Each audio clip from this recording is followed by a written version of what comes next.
Okay, so today we're talking about the audio workspace, and I've got a little simple project put together here, which has got like some aerial footage, and then it goes into some footage of me snow blowing my sidewalk, and then more aerial footage.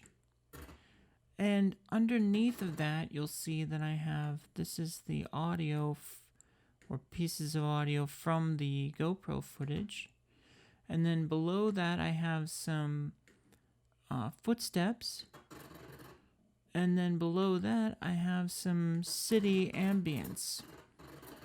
So we've got three different things happening there. And let's move over to the audio workspace. That's the topic of our video today.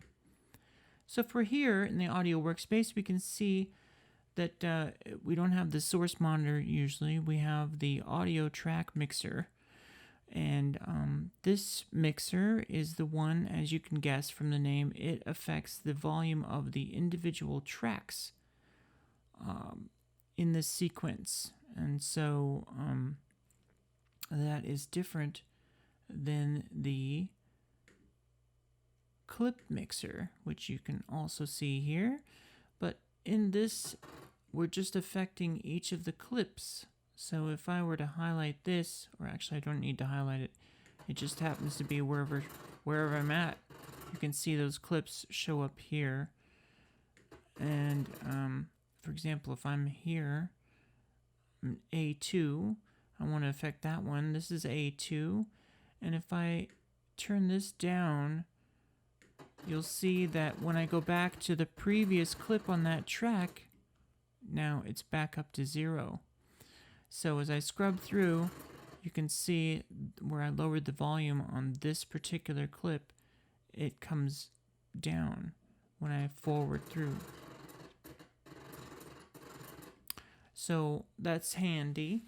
And then if you want it, I'm just going to hit Option there and click, so it'll go back to 0. Now, if I go to the audio track mixer, I can actually affect the whole track,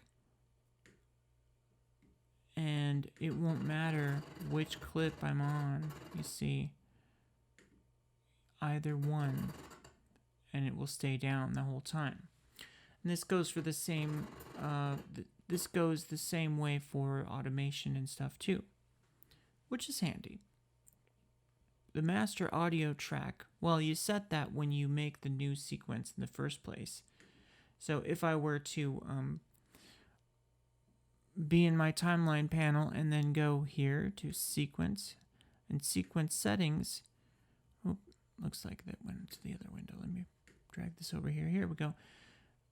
We can see that the audio format is stereo, and there's 2 channels, but it's grayed out. You see, we can't change it after the fact. So if we wanted to change the audio master track for the sequence, we have to set it up that way to begin with. And so when we're here in the project, we would then go to a new sequence.